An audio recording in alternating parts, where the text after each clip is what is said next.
It's Sports by the Book at the South Point Studio. Here's Jeff Parles and Alex White. Good morning. Welcome in. Sports by the Book, South Point Studio. I'm Jeff Parles. Morning, co-host. Good morning, Jeff. I'm Alex White. Looking forward to the rest of the week. Happy Hump Day, everybody. And college football, Jeff. I know you're excited this Saturday. Hump Day Homer's coming on Punchlines. See, I pay attention, Ryan McCormick. I pay attention. All right. We have a good show lined up today. Obviously, we get through some baseball, more college football for us to talk about. And we'll tell you what that is here in the starting five. Go ahead, Sean. Go and swoosh it across. There you go, my man. Good job. By the way, you enjoy your weekend, Sean? You gave a half interesting. Horns down. Okay. All right. Well, we get our guest today may not like that, but that becomes more acceptable over the next few weeks, right? Number one, we'll start in Atlanta. The Braves.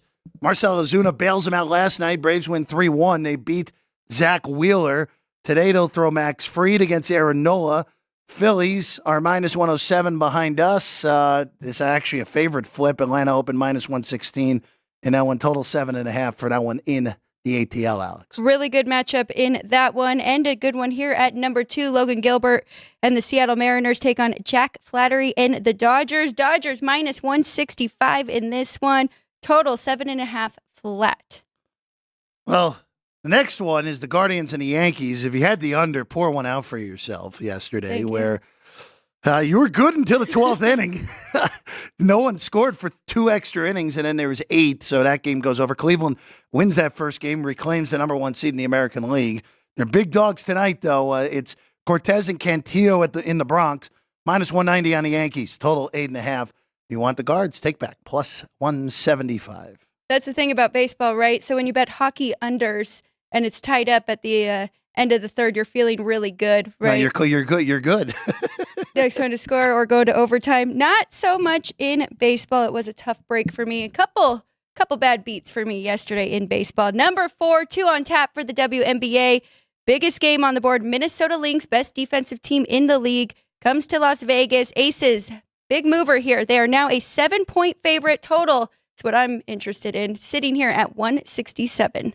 Big matchup out west again, trying to stay off that 4-5 line. All those teams in the Western Conference right now. Connecticut with a big win yesterday to extend their lead for the 2 seed in the WNBA. Sold out Boston, by the way, last night. Yes, they did. The Connecticut Sun and the Los Angeles Sparks. And then number 5, Paul Stone, one of the most respected college football bettors on the planet, will join us at about 5:30 to talk college football, specifically the Southeastern Conference. I already got a look into Paul's selections that Alex texted me last night, and there might be some disagreements on the desk. Let's just go with that.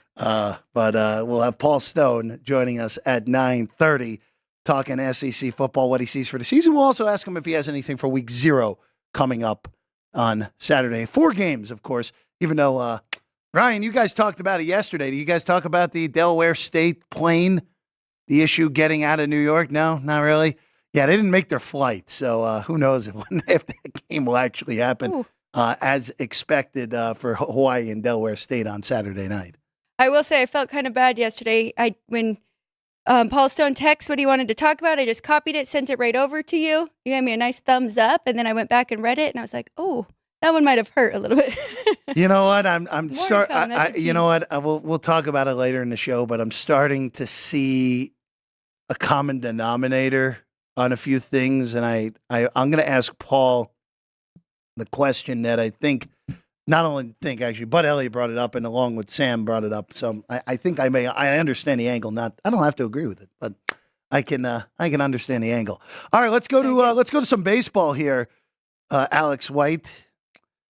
Full slate here on a Wednesday, and let's start off real quick. I just want to bring up those Phillies and Braves yet again, right out of the gate, because this is a huge flipperoonie in the number from minus 116 on the overnight on Atlanta to now Philadelphia favored behind us. They're still minus 105 in the market if you want the Phillies out there. Not a lot of minus 105, actually. Only one other minus 105. So the market has really hit Philadelphia, I guess, just on a bounce back, losing yesterday with their ace.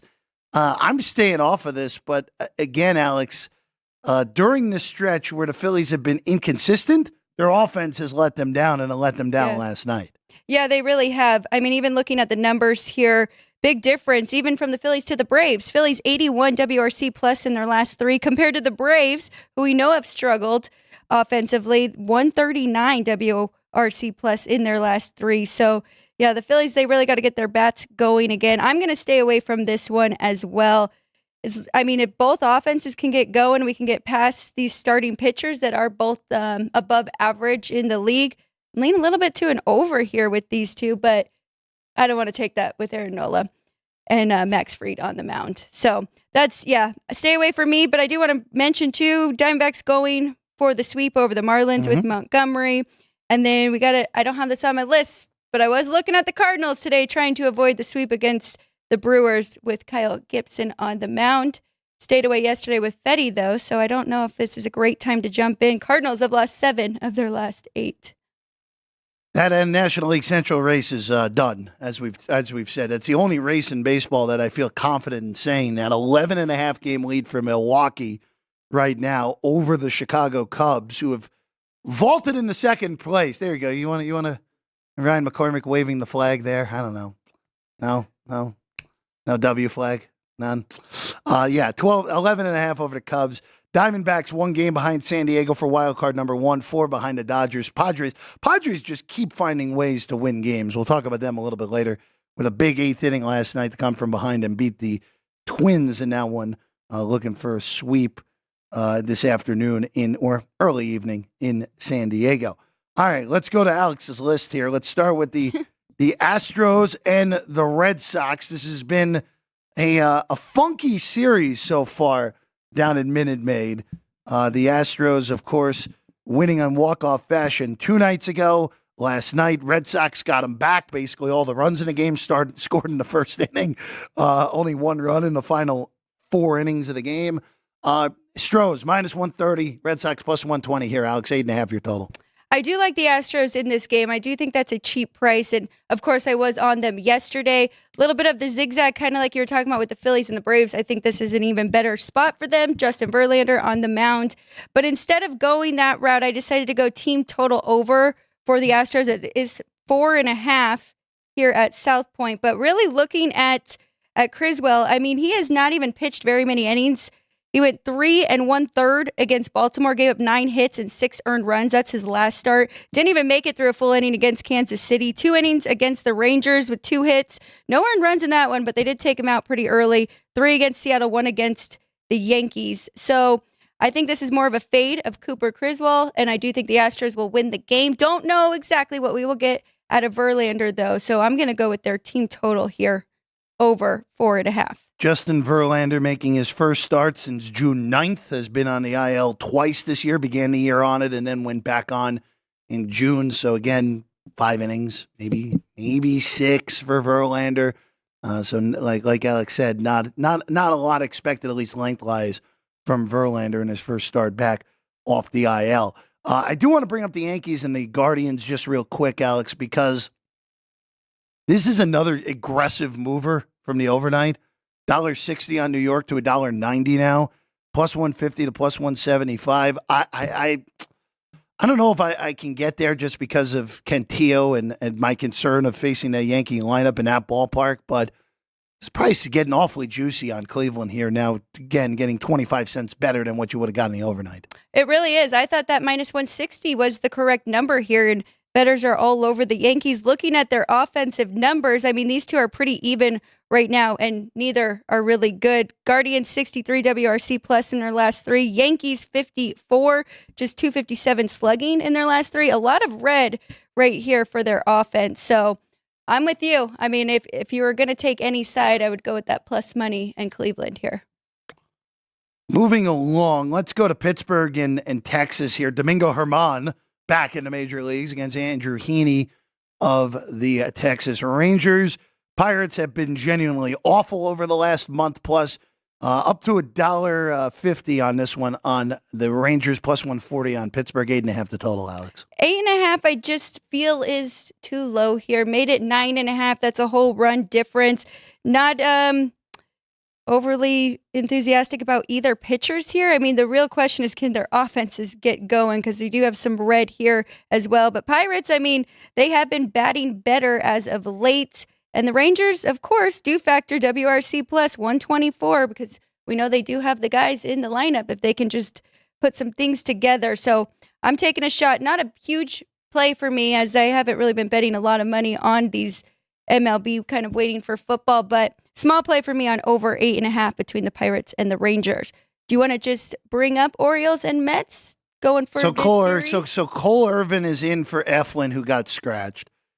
This is the Mets go on a stretch where they go to San Diego and the Diamondbacks for the next 7. We'll get to the Padres in a minute, but this is a critical game for the Mets. I don't know if I want to touch this, especially with the pitching change, and the Mets have scored a few runs in junk time last night when the game was already decided. So Met offense has been all over the map in this homestand. So I would stay off of this. This game starts at the top of the hour. Minaya and Irvin, your pitching matchup with Eflin out. I've got a little bit of edge here on the under. Okay. At 8.5, but kind of worried about Cole Irvin. So was thinking about looking to the Orioles. The thing is, bookmakers are too good at this, so they give you 3.5. You are getting some plus money if you go Baltimore under. But Shamanai, I think he has been pretty good. He is 100 right now, power rated. So that would be a lean for me on either the Mets or going under in the Orioles team total. Let's go to the White Sox and the Giants. Crochet and Webb, excellent pitching matchup in this game. Total 7. Giants minus 230 looking for the sweep. Giants actually have crept back into things in the National League playoff race right now, entering action today. The Giants currently in the 8th slot in the NL, only a game behind the Mets for that first team out or last team out, whatever way you want to look at it, 3.5 behind the Atlanta Braves. So the Giants creeping back in and taking advantage of, again, baseball's worst team. White Sox 30-97 entering action today. So my dad had mentioned on his live show, watch out for win factor here in San Francisco. You did some looking up. You think that is going to be after? It looks like it's coming later in the game, more so than anything. 7 mile an hour at first pitch. Could hit about 17, 18, about 3:30 in San Francisco. So that's late. Quick game, might not even bother. But if it's a slower game, it could play a factor late in the game. Just important to remind everybody who does watch our show to always look out for certain things like that, because looking at Crochet and Logan Webb, that was a dead under for me, but I'm going to stay out of it. I was looking at first 5. It is sitting here at 3.5. Logan Webb, though, coming off of a shutout against the Atlanta Braves, now he faces the worst team in the league. Could be a little bit of a letdown for him, so I'm just going to stay out of it. But if I were to play it, it would be first 5 under 3.5 with these two pitchers. Yeah, I would agree. And again, this is a Giant team that all of a sudden not dead, still somewhat alive here, 3.5 out of the playoff chase. All right, Alex, you're getting in front of the freight train again. The Padres won again last night. Yerkes Profar's homer in the bottom of the 8th gets the Padres another victory. San Diego again 3 behind the Dodgers. Dodgers at least won last night to keep pace with the team that's a freight train at the moment. It's Waldron against Woods Richardson today. Padres going for the sweep of Minnesota. Minus 127 on San Diego. 8.5 the total, Alex. Pretty much as even pitching matchup as you can get with these two. But I do still think that there's value here with that plus money with the Twins. What do you suggest here, Jeff? Yesterday I went with the Angels. First 5. It was tied after 5. The Angels end up winning that game. That was a great plus price that I missed out on. But this one, I already took a little bit Twins full game plus 110, but giving out to anybody who is listening who is going to bet this now after our show, would you suggest first 5 here for the Twins or just go for the full game? I have no interest in getting in front of the freight train right now. That's just what it is. This Padre team, and look, remember, they've done this without Fernando Tatis Jr. as well. He's been hurt for the bulk of this run. It's been Machado. It's been Jackson Merrill, who, quite frankly, might steal Rookie of the Year away from Paul Skeens at this rate. The betting market's kind of telling you that that's more in play than it was even just a week ago. I can't do anything here, Alex. It's just you're dealing with a freight train. And I know bettors love betting streaks. Bettors love betting streaks. We know this. We've been around the block enough here, Alex. But it's just, again, I don't know if that price is right. I'm with you. This pitching matchup is a little more even than the price dictates, but I have no interest in betting against San Diego right now. So I'll let you have the fun. I'll stay out of it. It's tough, though. I mean, looking at their offensive numbers, the Twins are right there with the Padres. I mean, WRC plus, the Padres definitely have a better number, 113 to 89. But looking at their slugging in their last three, opponent batting average, I mean, they are very close. So we know this Twins team, they are playing for something still and still hanging around and keeping these games competitive. So I do have value there here with plus 117 if you want to jump in with me. Let's go to the Dodgers and the Mariners. Flaherty, Gilbert, good pitching matchup. Again, Mariners just have lost themselves here. They completely lost the plot at this rate. Right now, Alex, minus 165 full game on the Dodgers, plus 152 in a take back on Seattle. Total actually an 8 behind us. That is the only 8 in the market. The rest of the market is 7.5. Wow. I didn't really notice that. That just happened. So that is a very recent move on the 8 that happened during the show. So I am looking here at the dog again with Logan Gilbert on the mound. He has a .88 whip on the season. 155 strikes to his 29 walks in 161 innings pitched. And looking at the Mariners offense, we're starting to see a little bit of blue here. We've got a 305 OBP in the last 3. 92 WRC plus. That's pretty high for this Mariners team. So again, I'm going first 5 with Logan Gilbert, even though I know Jack Flaherty has been very good this season. He's been good since he's made his way over to the Dodgers, but I think we've got an advantage here. I've Gilbert even rated higher than Flaherty. So first 5 here for me with the Mariners, plus 135. I'll take a shot on Logan Gilbert here for Alex White. And again, excellent pitching matchup there at Chavez Ravine. All right, we'll take a quick break. When we get back, we'll go to the Southeastern Conference. In about 15 minutes, we'll welcome Paul Stone as well. We're previewing college football. We continue on Sports by the Book, South Point Studio. From the South Point Studio, the perfect blend of sports. But I think the Niners are going to wear them down. Detroit Pistons lost their 36 games. Comedy. See over-under on that relationship lasting. I'm going to put mayo in the coffee. Yes. I am beautiful. And a whole lot of Pittsburgh. In Pittsburgh.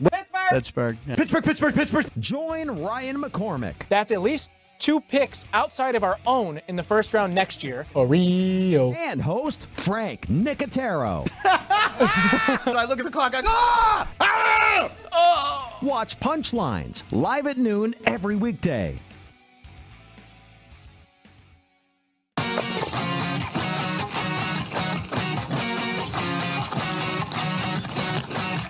Once you've satisfied your hunger, get ready for more of the hottest casino games in Vegas. Our 24-hour, 30-table non-smoking poker room proudly hosts all the most popular poker games with a variety of betting limits. Visit the poker room for a schedule of daily tournaments. Whether you're going to hold 'em or fold 'em, the best place for poker is at South Point Casino. You'll notice that our craps tables are usually the loudest in the casino. If you've never played, join one of our free craps lessons to find out what makes this game so exciting. Check with the craps dealer for schedules and give it a roll. Bingo is also an exciting way to spend your time.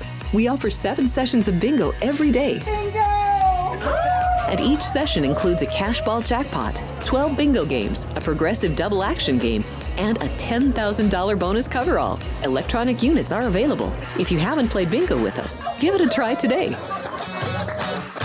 Guests can also get in on the action at our one-of-a-kind race and sports books. 2 separate rooms designed to maximize your experience and comfort. Our sports book, with over 400 seats, puts you right in the middle of the action, 24 hours a day.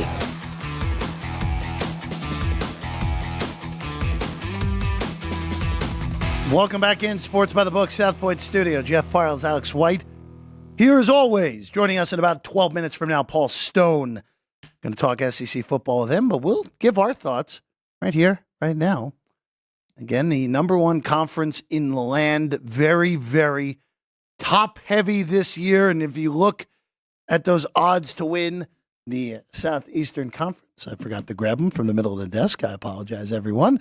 The Georgia Bulldogs, not much of a shock there, are your betting favorites and plus 175. Of course, remember Chris and company behind us and put up the Georgia versus and Ohio State versus the field prop, which we neglected to mention yesterday. Right now, Georgia and Ohio State minus 115 behind us. Texas 3-1, your second favorite to win the SEC. First year there for the Horns. Ole Miss 6-1. Bama, of course, Nick Saban on College Game Day now. Kalen DeBoer's first season at the helm after leading Washington to a national title game berth a year ago. LSU 9-1. Tennessee 12-1. A&M 15-1. And Missouri and Oklahoma of the teams that realistically could potentially win this league at 18-1. Auburn's the only other one short of 200-1, sitting there at 50-1. And then the rest, 200-1 or longer. And Alex, I think this just comes down to more than anything, and just bring up Georgia real quick, where Georgia has arguably, they played 3 road games against, I know we don't like looking at the AP poll. I know we don't like looking at that. But we're looking at 3 of the top 6 Georgia plays away from home. They play at Alabama on September 28th. They play in Austin on October 19th. And they play in Oxford on November 9th.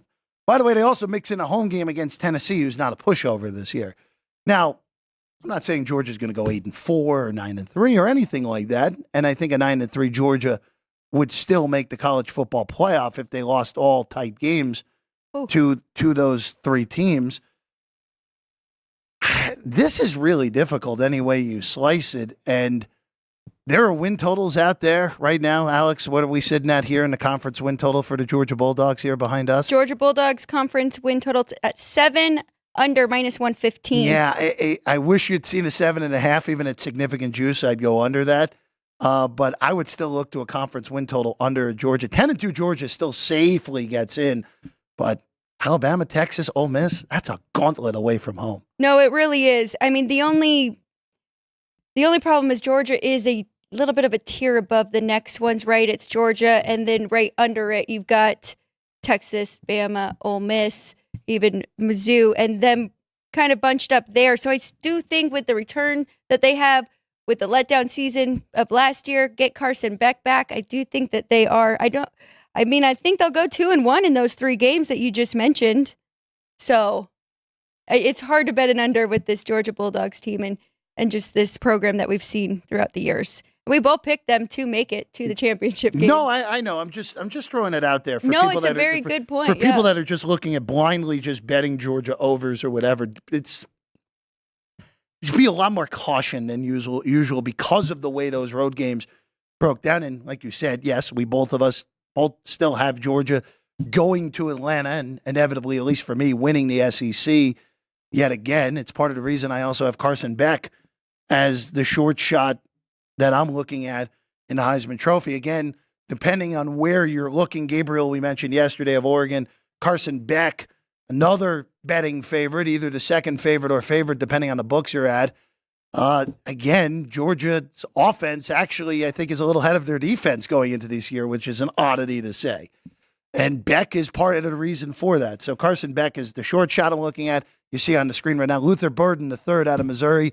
If Mizzou is going to have a potential playoff berth here this year, Burden is going to have to be the best receiver in the country. That's the only reason that I'd even look at him as a potential 100-1 shot in the Heisman. Well, and he is looked at as one of the top receivers in the country. Top 3 guy for sure. Already. So that's a great point about Carson Beck. And I kind of tried to go down the board a little bit, at least double digits when picking them. But if it comes down to the wire here and they are playing big games, it kind of becomes a Heisman race, and he can really prove himself in those wins against these really good SEC teams. Who were you looking at Heisman-wise, Alex? So I do have Jalen Milroe on there because I have Alabama as a little bit underrated still. I mean, they do return so many. They got 64% return.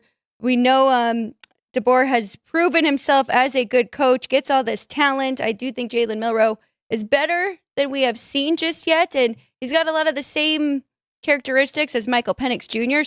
And the last few Heisman have been dual threat guys, so that have not only had the passing touchdowns, but have had the rushing touchdowns. So he is one of them. I also put Jackson Dart on there because I like Ole Miss a lot. You can see it right there. I tried to mix it up a little bit. Instead of picking Georgia and Texas, switched it up a little bit.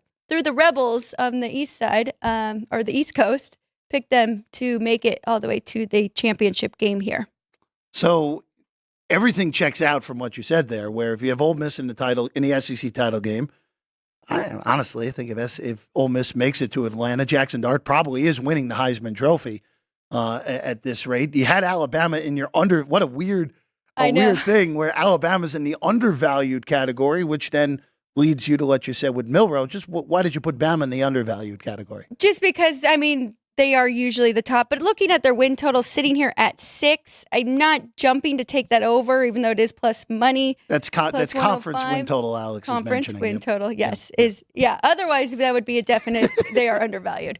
But yeah, I think they have all the talent, and they should be in the conversation with Georgia and Texas to be in the championship as well. So we both have one common denominator on both the undervalued and the overvalued sides. We'll start with the undervalued side, and that's Kentucky. This is really just a play more than anything on the fact that Mark Stoops seemingly gets more out of his teams than a lot of these coaches in the SEC. And also, too, they were very active in the transfer portal. I know you have pick 6 next to you there, Alex, and they were high up in the transfer portal yet again. Yes. From our friends at pick 6. And Brock Vandegrift, who comes over as a high-end recruit from Georgia, I expect him to have an immediate impact for Kentucky. That's the reason I put them in there as the undervalued team in the SEC, Alex. I'm with you. And looking at their defense, 2022 pass defense was elite. Then that flipped last year. So I think that they're going to really put this all together, especially defensively, and all the things that you mentioned for Kentucky. Undervalued, the other one that I threw LSU in. I know there are a lot of concerns about their defense. I'm just in the camp of how much worse can it possibly get after a year ago. New defensive staff there in Baton Rouge. Nussmeier takes over the quarterback position. We had Bud Elliott in about 10 days ago. He really liked Nussmeier as a potential somewhat down the board Heisman pick. Yeah. I just think their offense, even when losing the Heisman Trophy winner in Jaden Daniels, I think they're going to miss a very slight beat and still be one of the better offenses in college football. That's why I have them undervalued. And then it's tough. I almost had them overvalued because of the defense, because of the turnover and that defense. Same thing with USC, where I was looking at last year. But then we have Brian Kelly too, and it's his 3rd year, and we've really seen in the past that 3rd year has really been his turning point. Right? We've seen him go undefeated in the past with other programs. I'm glad you brought up pick 6 too, because it is a great read and getting a lot of valuable notes from them. We both had Oklahoma in the overvalued. We talk about, Bud Elliott brought this up, and I'm sure Paul Stone will bring this up as well. Going from the Big 12 to the SEC, the biggest difference is going to be the line play on both sides. And I don't trust Oklahoma's offensive line one bit. I also, the small sample size for sure last year, did not like what I saw out of Jackson Arnold at all. And I'm concerned about Oklahoma's ability to translate into the SEC. Texas is so much talent. Maybe could Texas go 9-3, 8-4? Sure. Yeah. We've seen Texas underachieve for a decade plus until last year.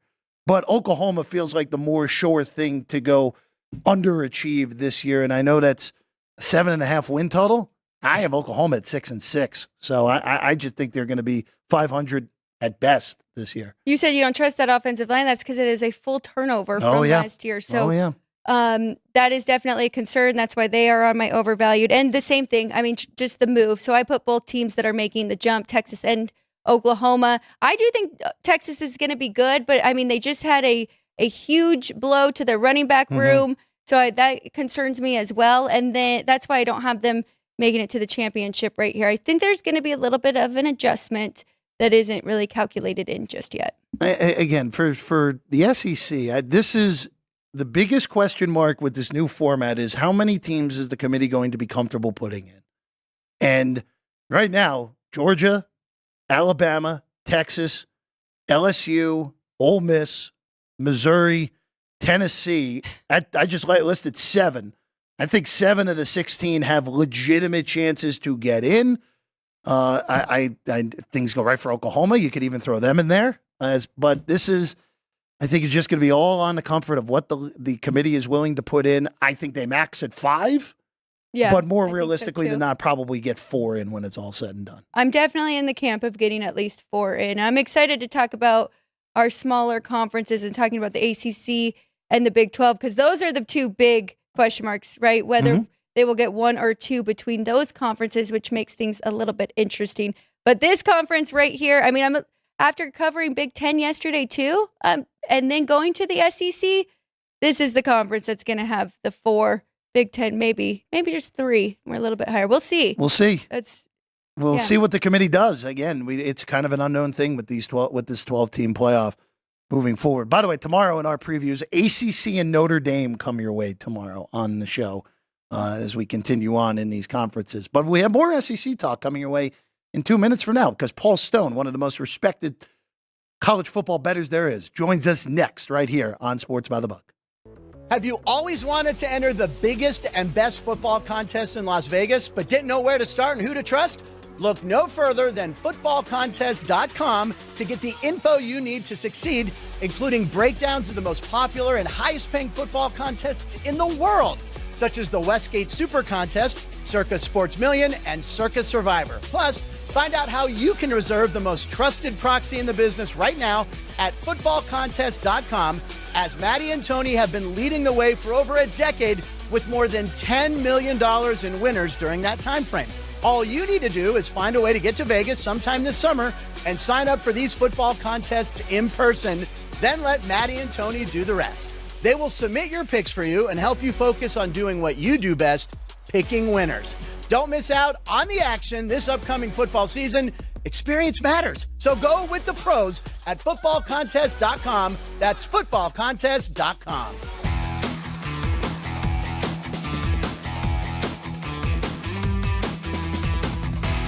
Welcome back in Sports by the Book, South Point Studio. Jeff Parles, Alex White, and now joining us, he's got a great Southern accent. One of the best bettors in college football there is. Our good friend Paul Stone joins us right now. You actually saw Paul in studio with Alex and Vinny and Chris when the games of the year got revealed here at the South Point. And Paul, it's awesome to see you this morning. How you doing?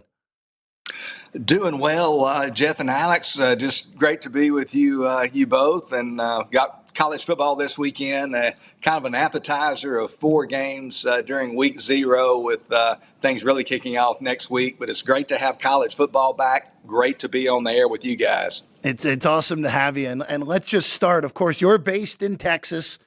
And let's start with the Horns, who come over to the SEC from the Big 12 along with Oklahoma. And the expectations are large going into this year. There's no denying it. It's playoff or bust, maybe even SEC championship and a first-round bye and bust for Texas. Their win totals big, 10.5s out there on the Texas Longhorns. Paul, what are your thoughts on Texas here going into the first year in the SEC for them?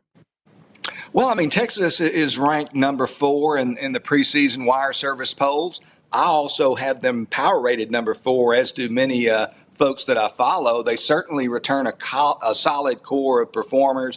Got their quarterback returning in Quinn Ewers. They did lose a host of receivers that were selected in this past April's NFL draft, those being Xavier Worthy, A.D. Mitchell, and tight end Jatavian Sanders. But they went into the portal, replenished that position. Isaiah Bond coming over from Alabama, who caught the dramatic game-winning catch for touchdown against Auburn. Also got Alabama's tight end, Amari Niblack, and then wide receivers from Houston, Matthew Golden, and Oregon State, Silas Bolden. So they replenished their wide receiver room. I think they're going to be fine there. Obviously have the injuries at running back, most notably Cedric Baxter. I think they'll be okay as long as they don't sustain any more injuries at that position. They have moved some players over to provide depth. Jaden Blue, the starter at this point at tailback, I think he's going to surprise some people. He's not a between the tackles, 3rd and 1 type guy, but he is a big play waiting to happen. They're going to need to get some production out of true freshman Jarek Gibson at the running back position. He was the number 1 recruit at the running back position out of the state of Florida. He's going to have to play right away. He's going to be their short yardage guy. He's going to have to be well-versed from the get-go in pass protection. and ball protection, ball security as well. Last year, the Longhorns go 11-1 in the regular season. They deserve to make the 14 playoff. I don't think there was any question about it. But they had close calls against Houston, Kansas State, and TCU. I mean, one play goes the other way, and they could have lost any or all of those games. I think now that you're in the SEC, some of those narrow escapes in the Big 12 might be narrow defeats in the SEC. So they're going to have to, bring their A game every week, even though they do draw a extremely favorable schedule. I just think this is a team that's a 10-2 team. I think they're going to lose to Georgia, and I'll talk about that in a little bit. But I think they're going to lose to Georgia at home there in Austin on October 19th. And then I think they're going to lose at least one other game. Could be a week 2 trip to Ann Arbor to play defending national champion Michigan. Could be that regular season finale at Texas A&M on Thanksgiving Saturday. Could be the neutral site game against Oklahoma in Dallas around midseason. Or could just be that hiccup that sometimes surprises us when you lose to a team nobody expected. But I think they're going to lose another game. It's heavy juice, but I like Texas to go under its regular season win total of 10.5. You can find that minus 178 there at FanDuel. Paul, let's go right to that game that you mentioned with Georgia going to Texas. It is on our list here at South Point Games of the Year. Georgia right now is a 2-point favorite on the road. Could you see that number moving up once we get to that point? Do you like that -2 right now? Yeah, I think that's a good point, Alex. When you bet these games of the year, you're tying up your money for some period of time, whether it be a month or 3 or 4 months in some cases. The game -2 there at South Point, -2 a few places, other places as well. I've seen some 2.5 and even some 3. And I do think by game week that Georgia's going to be favored by at least a field goal here. So I think there's value in taking Georgia today at -2 over Texas. Georgia, 42-2 straight up over the last 3 seasons. They've just been outstanding. The only team to beat Georgia over the past 3 seasons, Alabama. I just think this is a game, first of all, that, it's no secret, no great revelation, but Georgia has certainly circled this game on its schedule. You're going to get the Dogs, top shelf effort in this one. They won't be coming in limp. Texas, on the other hand, going to be off their annual Red River rivalry against Oklahoma. So the Longhorns are going to have to reload that emotional tank for a second straight week, which can be difficult to do. When you look at the preseason polls that I referenced a little bit earlier, Texas number 4, I think that's where they deserve to be. But you hear some people making the statement that Texas might be overrated. And I can understand that. For the most part, over the last quarter century, the Longhorns failed to meet expectations more often than not. And while some might be questioning Texas's preseason ranking, I don't think anybody's questioning Georgia's. They are either 1 or 1A. It's either them or Ohio State. And again, I just feel like this is the type of game that Georgia wins. I think especially against a league newcomer who might not yet quite understand the pecking order, if you will, in the Southeastern Conference. So I like Georgia -2 there at South Point over Texas on October 19th. And by the way, folks, that's going to be a huge sports weekend in Austin, Texas. Formula One race will be going on in Austin that weekend as well. So a great time to be a hotel operator or a restaurant owner in Austin, Texas. It could be worse. That's a pretty good weekend down there in the capital of Texas. Paul, let's move to my alma mater, and just based off of the what you sent Alex last night, Missouri looks like a fade to you. And I'm curious here as you go through the 2 bets you made on the Tigers, how much goes into last year where they were very good in close games a year ago? Does that factor at all into looking to fade Missouri this year, of course, in an ultra-competitive SEC yet again? Absolutely. I mean, last year, and these things don't always, but they do tend to, as we like to say, regress to the mean. And some of those elements being the fact that Missouri, first of all, was +10 in the turnover category. They were +4 in what we call net close games, those being games decided by 7 or fewer points. And they were also +3 in net upsets. meaning that they won 3 games outright as the betting underdog and did not lose a single game outright as the betting favorite. So those things tend to, to regress to the mean. And although Missouri has a very manageable schedule by SEC standards and certainly a very extremely easy non-conference schedule, I think they're going to, struggle a little bit, not quite be as good as last year's 11 team. Paul, just real quick here. What numbers did you exactly bet on Mizzou here? So first of all, I bet them, and I don't know how much time we've got. Oh, but yeah, we have plenty of time. You're good. Okay, good deal. Good. I'll talk the rest of the hour then. No, I'm kidding. First of all, I took Missouri minus 230 there at FanDuel to miss the playoff. And prior to last year's, 10-win season, then capped by the bowl victory, 10-win regular season, I should say, capped by the bowl victory over, frankly, a watered-down Ohio State team to get to 11 wins. Missouri, in the previous 8 seasons, they were 4 games below 500. And I know in this age of college football, you can do over a roster very quickly. So that's not a huge point, but it's something to be reckoned with and examined anyway. But no question, fifth-year head coach Eli Drinkwitz, he's done a tremendous job and has immensely upgraded that roster. They're a different team. I mean, they got one of the best receivers in the nation in Luther Burden III. They've got an outstanding quarterback with experience in Brady Cook, who not only throws the ball and protects the football, he can run the ball a little bit.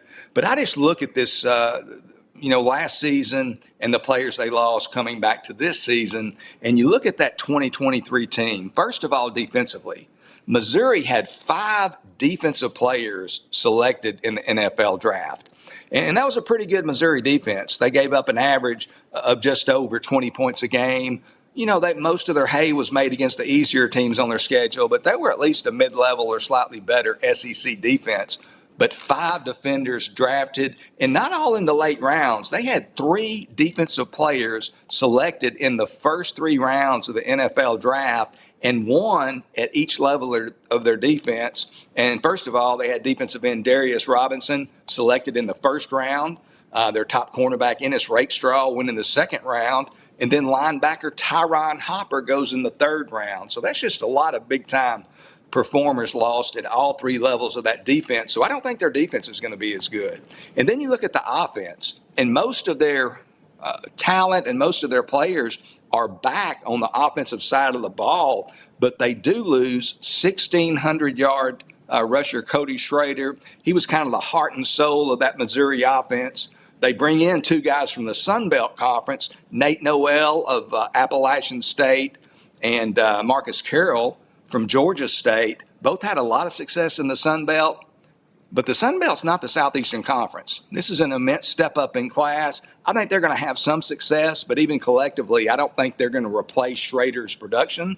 So I think they're down even a little bit on the offensive side of the ball as well. You look at the road trips that they face to Texas A&M, Alabama, and South Carolina, and then home games against Auburn and Oklahoma. And I just think this is a 3-loss team. If they go 10-2 with that schedule, I think it's kind of a coin flip. I'm not certain that they get in. If they lose 3, they definitely don't get in. So I think Missouri, even at minus 230 there at FanDuel, is a good bet not to make the college football playoff. And then I also had a bet on their conference win total. I can either get some feedback from you guys, or I can move right into that. Either way, go for it. 5.5, the win total on Mizzou conference win behind us here at the South Point, Paul. Yeah, and that's actually under 5.5, as you know there, Jeff, at the South Point at plus money. Mm-hmm. Only plus 105, but still plus money. So you look at their non-conference schedule. Even though this is a conference win total, I'm going to set this up by first talking about their non-conference schedule. And they have 4 gimmies. I mean, they're playing Minnesota, or rather Murray State, Buffalo, and Boston College at home, and then they have a road trip to UMass, one of the worst teams in the FBS. So they're winning all 4 of those games, could be favored by 20 points, more than 20 points in all 4 of those games. So they're going to win all 4 of those. So how does their non-conference schedule play any role when we're talking about a conference win total? you look at Missouri's regular season win total, not their conference win total that we're talking about here, but their regular season win total. At a lot of stores, it is 9.5 juiced heavily to the under. It's as high as minus 180, the under 9.5 there at FanDuel. There is some 9 in the marketplace as well. So Missouri, as I've said, they're a solid probability, almost certain to win all 4 of their non-conference games. So that 9.5 under, it kind of equates equally, if you will, if you're following me, to the 5.5 under, because they've got 4 automatic wins in the non-conference. Yet on the under 9.5, you're laying minus 180. On the under 5.5 in conference play, you're getting plus 105. So to me, any way you slice it, that's value. And, I think there's at least 3 losses there on their conference schedule. So, again, that's value. You get under 5.5 if you go the conference win route at plus 105 at South Point. So I think Missouri wins 5 or fewer games there in the Southeastern Conference. Yeah, it would be quite the disaster for Mizzou if they lost any of those non-con games. If they lose any of those non-con games, that might be good enough to knock them out completely of a college football playoff perspective, which would get your to miss the college football playoff bet home relatively easily there, Paul. And you brought up something interesting in the first answer, and I just want to just real quick here, because first year of the college football playoff at 12, 10-2 SEC team, any way you slice it, it's hard to see the committee leaving a 10-2 SEC team out, but those teams would be squarely on the border, which, hey, 10-2 is probably Missouri's ceiling this year. Yeah, and one thing, Missouri, their non-conference schedule is really, really weak, obviously. And their conference schedule, even just isolating their conference games, is fairly weak. I've seen their strength of schedules in the 60s by most publications. I looked at one place this morning, schedule ranked 64th, and that's really a low strength of schedule for an SEC team.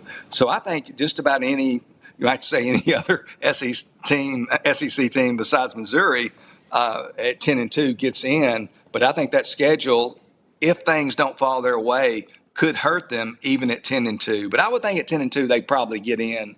But I think this is a 8 or 9 win team here in 2024.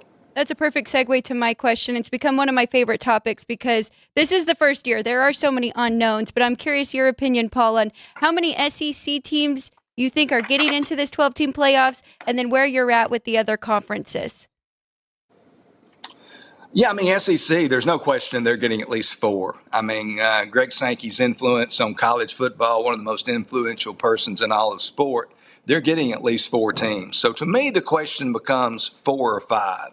I've heard some people who are probably SEC apologists suggesting 6, but I don't think in any case they're getting half the teams in the field. So I think it comes down to 4 or 5 playoff teams. And, looking at it, I've kind of gone back and forth as far as the 5th team, but I'm settling on 4, and those 4 kind of being the usual suspects, being Georgia, Texas, Ole Miss, and Alabama. The team that I've kind of gone back and forth on the most in the SEC is LSU.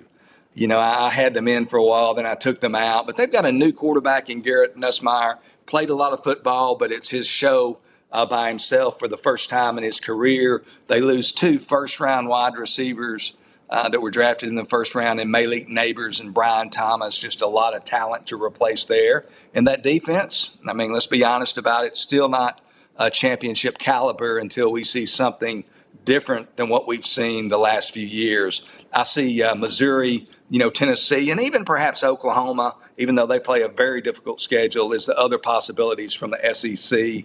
I don't think Texas A&M is going to be a viable contender.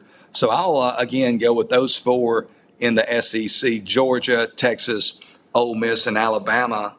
And then you want me to talk about the other conferences as far as complete the 12-team field here? Yes, if you don't mind. Looking at maybe the Big Ten, how many you are thinking, and then I know the bet is 1.5 for the ACC and the Big 12. If you're leaning on either of those conferences getting more than 1 in. Yeah, I mean, on the Big Ten, I think the Big Ten's getting 3 as well. I think no matter how it shakes out, even though, I don't know that this is a real top-heavy conference this year after Ohio State and Oregon, but I think they get, again, nothing really spectacular here or anything great revelation, but Ohio State, Oregon, and Penn State would be my 3 teams from the Big Ten. My ACC entry, as much as I'm going to hate myself for this probably, I'm going with Miami to be the ACC single representative. So we're up to You're at 8. we're up to 8. I might have to add an SEC team. I was Big 12. I think they probably only get 1 team, and I would go with Oklahoma State in the Big 12. Mike Gundy, love him, like him, or loathe him. That guy just gets more done with less year in and year out. I think Notre Dame gets in, and then the group of 5. Boy, I tell you, that group of 5 race is going to be extremely interesting, and I think the committee last year, I agree. A lot of people were just up in arms last year when the committee made the decision that they did. And I'm not talking about omitting Florida State. When they included Liberty over a 2-loss SMU team who got penalized for playing good people, that just wasn't the right call. And I think it kind of came to fruition in their loss to Oregon. They were completely outmatched there. So what are they going to do now? And I think that hurts this year. I think it hurts an undefeated Liberty team. And I think they might go undefeated. The one game where they're going to be less than a double-digit favorite is a game currently at Pick'em when they go to Boone, North Carolina there in late September to play Appalachian State. So if they win that game, they're probably going 12-0 and then 13-0 with the conference game. So now are they going to go with Liberty, or are they going to go with the Memphis team that has to play at Florida State, a game they're probably going to lose? Are they going to look at a Boise team that's got to go to Oregon, a game that they might lose by 20 or more points? It's going to be a very interesting decision that they're going to be faced with. And I'm going to, again, I think the easy way out is to take an undefeated team. I think Liberty, it's going to be really interesting again. That's one of the most exciting elements of the playoff in my mind, the group of 5 race. But I think Liberty's going undefeated. And I think the other teams are going to have some warts. And I think it's just going to be an easy route for the committee to take to look at that 13-0 by the Flames name and take Liberty. So am I at 11 now? Do I need to pick one more? One more, putting LSU in as the 12th one there, Paul? Yeah, I think maybe I'll have to go back to LSU. Maybe I've been using this fuzzy math here, Jeff, and maybe I should have had them in all along.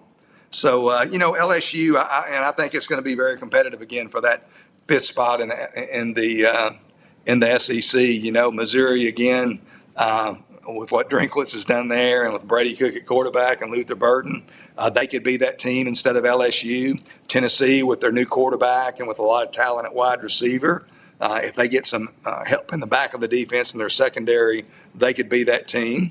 And I even think Oklahoma. I know, like you, Jeff, I know you made some comments about Jackson Arnold. It's a very small sample size, but he did not really inspire great confidence in the bowl loss to Arizona. He did have his moments, but he threw 3 interceptions. Reports out of practice in Norman during summer workouts are not all that great. So you have to wonder, a lot of guys have a 5-star reputation, but when they get to the college level, sometimes it doesn't pan out. And Jackson Arnold certainly comes from Denton, Texas, with a 5-star reputation, and we'll see how his career evolves from here. We saw a big-time 5-star recruit, Malachi Nelson, lose the job, at least initially, there at Boise State to Maddox Madsen. So you just never know about those situations. So I'll go with LSU there and pick the Tigers as that 12th team and the 5th team from the SEC. Leads me to the next question. Perfect segues today, Paul. And we appreciate you being with us. Before we let you go, though, because I know you did a lot of prep in getting us some plays, too. You do have one more game of the year. We're looking at LSU hosting Ole Miss. And you like the Rebels here, getting the 3 points. Yeah, this game, Alex, is going to be in Baton Rouge on October 12th. I've got Ole Miss number 5 in my power ratings. And, Lane Kiffin, he's the self-proclaimed portal king. and he's certainly done an exceptional job fortifying the Rebels roster on both sides of the ball, and especially on defense, where they've gotten incrementally better, in my opinion, over the last few years. And this year, they had quality performers on defense, and I mean all league type performers on defense at all three levels of that defense. So this is clearly, in my mind, going to be Kiffin's best defense since arriving in Oxford 5 or so years ago. You look at this Ole Miss at LSU game, and this 3-point spread there at South Point and some other places, it infers that these teams are essentially even, which I'm not buying. I don't think these teams are even. The line here, in my opinion, shouldn't be a whole lot different, but we're looking for value here.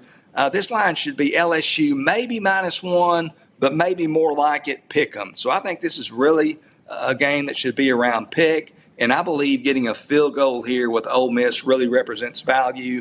I examined the position areas for both teams as part of my handicap of this game. Ole Miss is clearly superior at quarterback, running back, and wide receiver.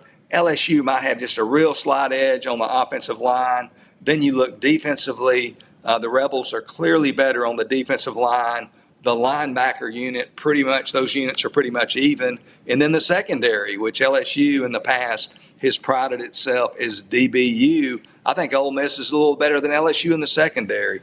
So it just looks like, you just look at these rosters for both these teams, and I think Ole Miss is almost, universally better at each position area.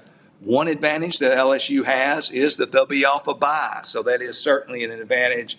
But I believe Ole Miss is a superior team here. I love getting that field goal. I'll take Ole Miss +3 over LSU there in Baton Rouge on October 12th. That October 12th day is one of the best days that I can remember in a college football day, where you have that. Ohio State goes to Autzen as well. They just pretty hard when that type of game in Baton Rouge is not the best game of the day, but we'll be looking forward to that. And Paul's on the Rebs in that game in Baton Rouge on October the 12th. You can get Paul on the tweets at Paul Stone Sports, one of the best college football bettors on the planet. Paul, pleasure as always. Thanks for being with us today. Hey, thanks for having me, and I'd love to come back anytime. Have a great opening weekend of the season. Thank you, Paul, and you are welcome anytime on this show. All right, before we get out of here for today, 2 WNBA games today, Alex. One of them here in town, the Aces 7-point favorites against the Minnesota Lynx, and in the earlier game, Phoenix 3 on the road in Atlanta with a total of 166 on that game. So that has moved. Bettors do like Las Vegas in that game. It was -5.5 yesterday. I did make them a 7.5-point favorite. I didn't jump in on this side, though, waiting for Vegas to start clicking again. They've been slow to their starts. Beginning of the season now since the break here. So I'm going with the under 167. I made this game 161, mostly because of the other team. Minnesota Lynx, best defensive team in the league. They also like to play at a slow pace. Been great since they got Collier back. I think this is just going to be more of a grind out game, especially with Vegas taking their time to really start clicking again offensively.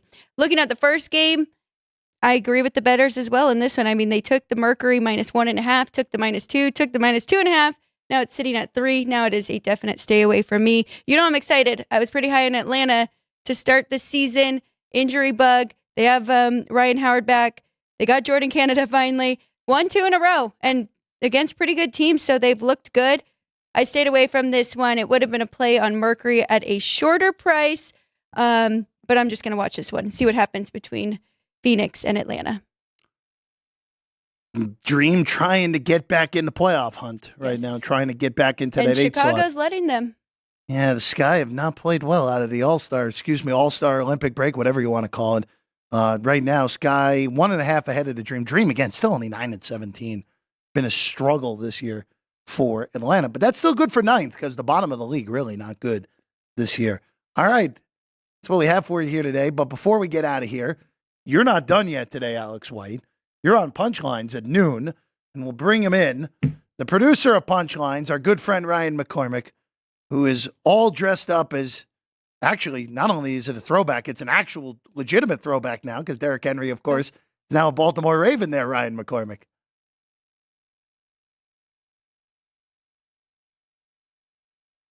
Do we not have my? All right, so I'll I'll just speak for Ryan then. Hump Day Homer's coming up. That's right. That's right. Frank will probably lose his doggest bet yet again, so make sure you're ready to fade that. I think he's on a roll, right? Yeah. Okay, wait, we got it back. You got it back. Okay. He's won 2 Yeah. straight, so that means he's Yeah, Frank's pick. What is going? All right, yeah, Frank's picks. Yes, he is. He's back up to I think 5 and 9. okay. He's getting there. Yeah. He's not bad. Realistically, getting only back has to go 2 500. games underwater, and he's going to make a profit. Yeah. With the way he's betting this month. And so so Frank still has his doggest, as you mentioned, Hump Day Homer. So we'll have picks there.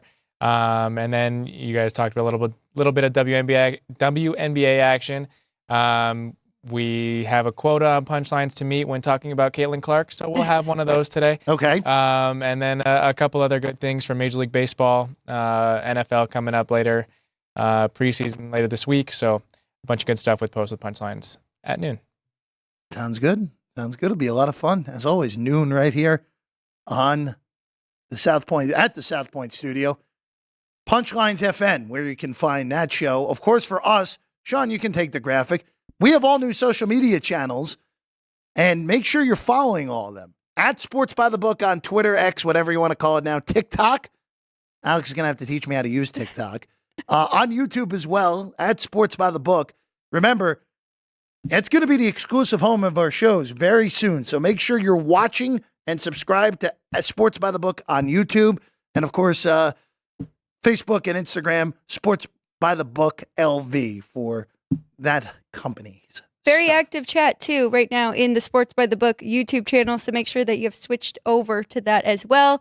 And you subscribe so you can be a part of the chat here. Have we figured out who Blade Nicotera is yet? Have we figured that out, Ryan? Is your investigative work worked yet? No? And maybe Keith's just doing multiple accounts over there. I mean, who knows? Maybe no. Is that you're denying that? Not you. Okay. All right. I got my eye on you, Lyle. I got my eye on you. All right. That's all we have for today. Alex, we're back tomorrow, 9 a.m. ACC, where we're going to be going. Also Notre Dame tomorrow morning, Yes. along with the baseball for the day and much more on Sports by the Book tomorrow. See you then. I'm Jeff Parles. She's Alex White. This has been Sports by the Book.